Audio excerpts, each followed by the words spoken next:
추수감사주의를 맞아서 여러분께 감사할 마음과 감사할 이유가 넘치시기를 바랍니다.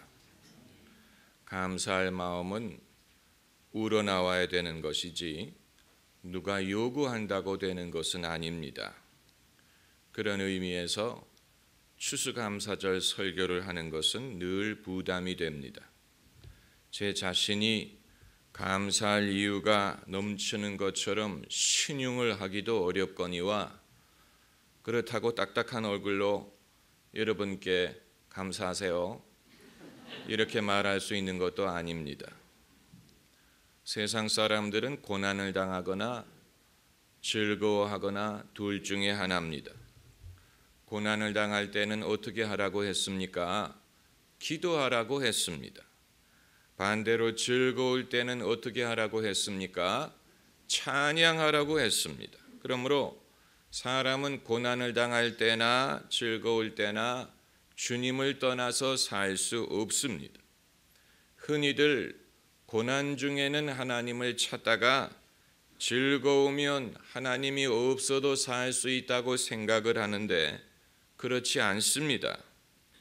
우리를 고통스럽게 하는 일이든 우리를 즐겁게 하는 일이 우리가 통제할 수 있는 일이 아닙니다. 통제할 수 있다면 모든 사람은 항상 즐거워할 것입니다. 그러나 내 자신은 별 탈이 없더라도 예컨대 자식이 괴로워한다. 그럼 나도 괴로워할 수밖에 없는 것입니다. 내 자신은 성공을 누리고 살더라도 사랑하는 가족이 힘들어한다면 내 자신의 성공만으로 흡족하게 여길 수가 없는 것이 인간의 현실입니다. 내가 울 때 어머니는 주께 기도드리고 내가 기뻐 웃을 때 찬송 부르십니다 라는 찬송가 가사처럼 사람의 염려나 기쁨은 자기 개인만의 사정으로 좌우되는 것이 아닙니다. 그러므로 고난당하는 사람은 기도하고 즐거워하는 사람은 찬송을 부르라고 했습니다. 제가 성도님들에게 수년 동안 누누이 강조하는 것은 우리가 하나님께 부르짖어 기도하는 것뿐만이 아니고 하나님께 찬양하는 백성이 되어야 된다는 것입니다. 제가 친히 예배 중에 찬송을 많이 부름으로 본을 보여드리려고 하는데 제가 찬양을 많이 부르는 이유는 분위기를 은혜롭게 만들려는 목적도 있지만 찬양 자체에 의미가 있는 것입니다. 왜 우리는 하나님께 기도하는 것에는 익숙하지만 찬양하는 것에는 생소하게 생각합니까? 하나님께 할 말이 없다면 찬송이라도 불러드리세요. 그것이 예배의 행위고 그것을 하나님이 기뻐하십니다. 내년은 교회 창립 15주년을 맞아서 몇 년 만에 장로 투표를 하게 될 것입니다. 저는 성도님들이 장로의 직분이든 권사의 직분이든 집사의 직분이든 교회의 직분을 명예직으로 생각하지 않으시기를 바랍니다. 하나님 나라에는 명예직이라는 것이 없습니다. 실무직이 아니면 무직이, 하나님의 아들인 예수님도 이 땅에서 명예를 누리려고 하지 않으시고 십자가를 지셨습니다. 교회의 직분을 명예직으로 생각하는 분들은 도대체 누구를 본받아서 그렇게 하려고 하는지 모르겠습니다. 야고보가 생각하는 장로의 직분은 어떤 사람이냐? 오늘 본문에 있는 말씀대로 너희 중에 병든 자가 있느냐? 저는 교회 장로들을 청할 것이요 그들은 주의 이름으로 기름을 바르며 위하여 기도할지니라고 했습니다. 장로란 어떤 사람이냐? 성도 중에 누가 병들었을 때 기름을 들고 찾아가 기도해 줄 수 있는 사람이, 여기에서 기름이 상징하는 것은 성령입니다. 그러므로 야고보가 생각하는 장로란 성도들 중에 고난당하는 사람이 있을 때 성령의 기름 부음을 들고 가서 기도할 수 있는 것뿐만이 아니고 그 기도의 효험이 나타나는 사람을 말하는 것입니다. 저는 교회 직분을 사모하는 분들이 이런 마음가짐을 갖게 되시기를 바랍니다.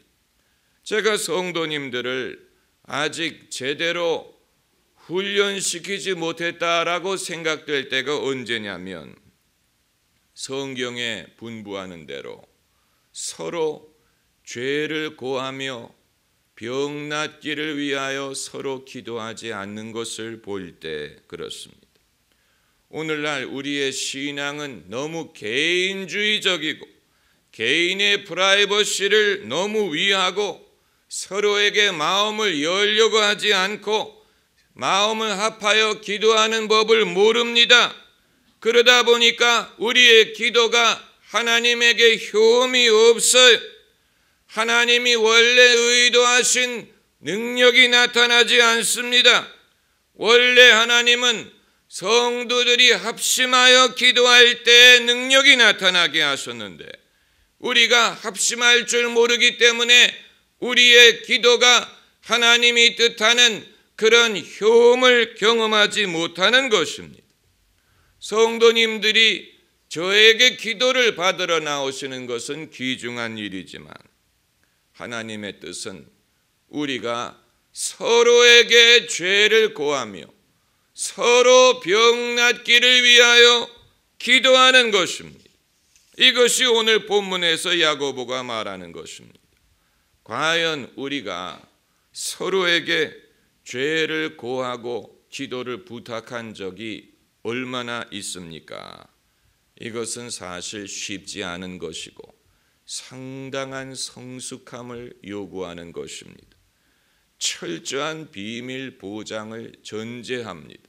내가 누구에게 내 죄를 고백할 때 국가의 법으로도 그것을 말할 의무가 없습니다. 이것은 법으로 보장받는 인간의 영혼의 비밀이, 왜 우리 기도가 힘이 없고 병자들이 쉽게 낫지 않느냐? 주님 말씀대로 하지 않기 때문에 그런 것입니다. 그렇다고 허구한 날 죄를 읊으라는 말은 아니지만 성령이 감동을 주실 때 이것은 하나님이 교회와 성도들에게 주신 매우 거룩한 사명이, 우리 모두는 서로의 영혼을 돌봐줄 거룩한 사명을 받았습니다. 저는 성도님들이 서로 만나실 때 쓸데없는 세상 얘기는 좀 그만하고 영혼에 대한 이야기를 나누게 되시기를 바랍니다. 니고데모가 예수님을 찾아왔을 때 그는 평소대로 예사로운 이론과 신학에 대해서 말을 하려고 했지만 예수님은 단도직입적으로 니고데모가 거듭나야 될 필요에 대해서 말씀하셨습니다. 아마 니고데모에게 평소에게 이런 식으로 말하는 사람은 없었을 것입니다.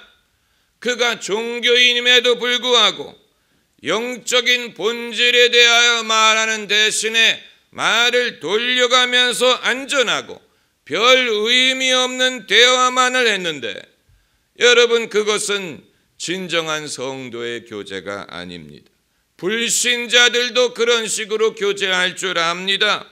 그러나 서로 죄를 고하며 병 낫기를 위하여 기도하는 것은 믿음의 사람들만이 할 수 있는 일입니다. 저는 평소에 추수감사절날 감사에 초점을 맞추었지만 오늘은 모처럼 추수에 초점을 맞추려고 합니다. 추수감사절이기 때문에 도시인들에게 추수가 얼마만큼의 의미가 있는지는 모르겠습니다. 우리의 먹는 식량이 땅에서 왔다는 사실을 제외하면 추수라는 것은 우리와 별 상관이 없는 것처럼 생각이 될 수 있습니다. 특별히 앞으로의 경제가 점점 더 기술과 자본, 집약적으로 발전해가는 추세에서 땅을 일구고 땅에서 보배를 캐내는 것은 더 이상 대세가 아니라고 생각을 할 수 있습니다. 그러나 우리는 전 세계적으로 돈 버는 사람들을 지켜볼 수 있어야 됩니다.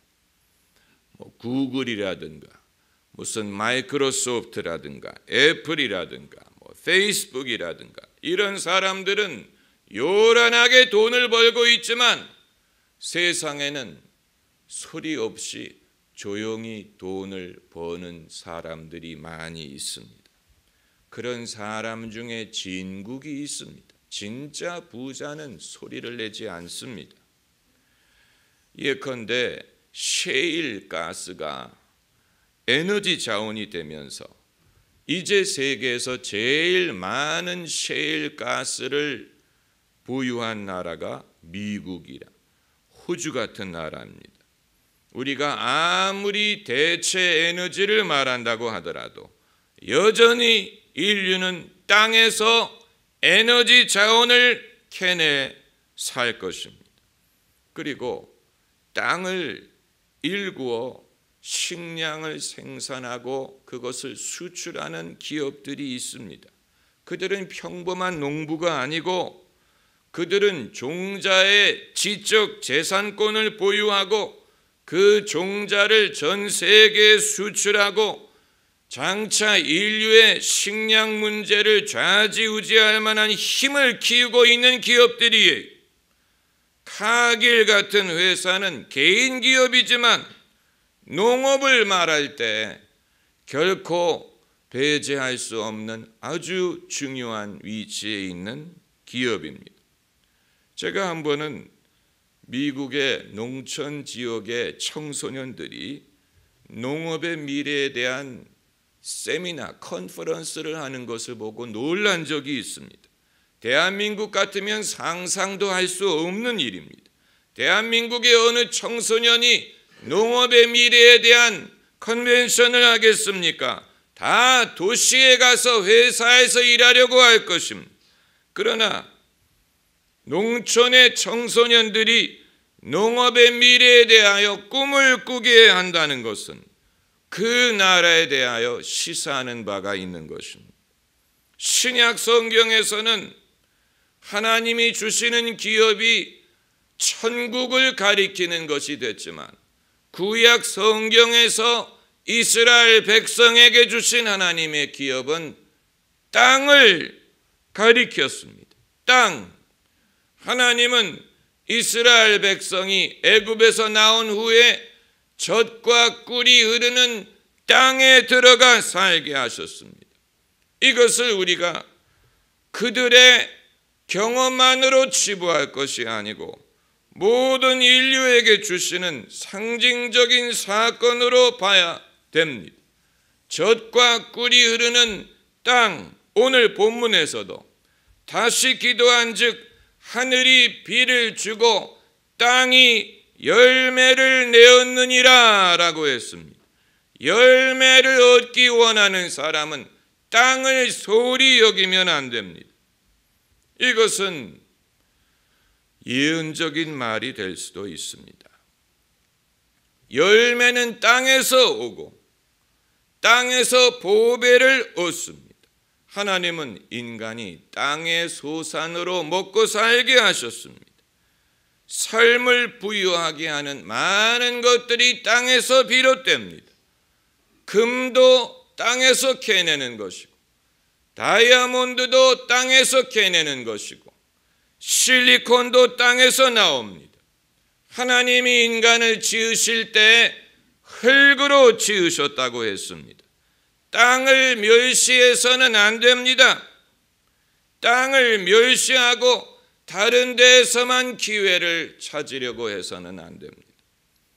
요즘 명문대를 졸업한 젊은이들에게 제일 인기 있는 직장들은 무슨 금융 서비스 같은 것인데 그것은 친구 따라 강남 가는 것이라고 생각이 됩니다.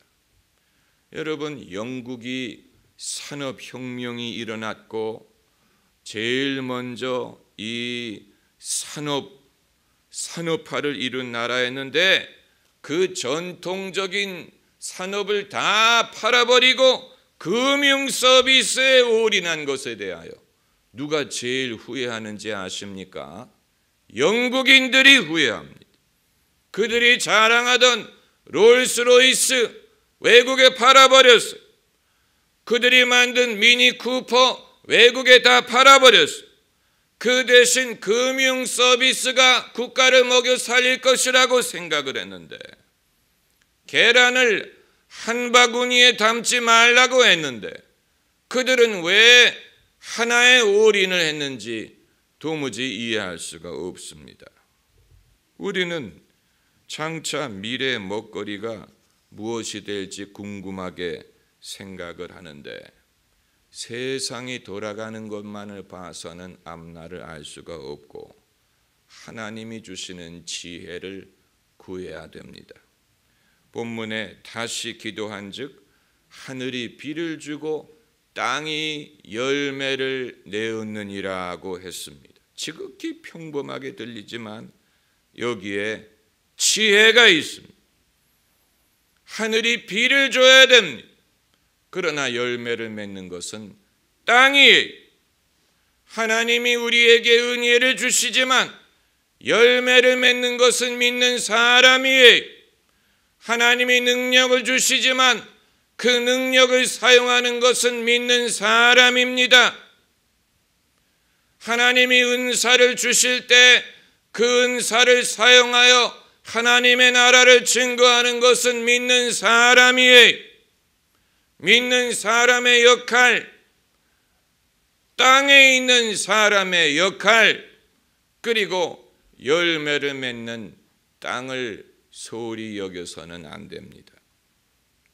제가 풍성한 열매에 대해 설교하는 것을 어떤 분들은 물량주의를 강조하는 것으로 생각을 하실지 모르지만 하나님은 풍성함을 주시는 분입니다. 할렐루야.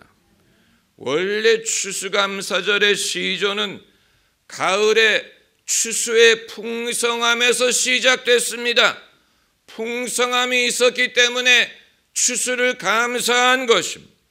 하나님의 나라에서는 풍성함이 정상이요 빈곤이 비정상이에요. 하나님이 하늘에서 은혜의 비를 내려주실 때 땅은 풍성한 열매를 맺게 돼 있습니다. 만일 그렇지 못하다면 그건 땅에 문제가 있는 것입니다. 그것이 돌짝밭이든 가시와 엉겅퀴가 많이 있든 땅에 문제가 있기 때문에 풍성한 열매를 맺지 못하는 것이지, 원래 하나님이 비를 내려주신다면 옥토와 같은 사람이라면 다 풍성한 열매를 맺는 것이 정상이에요.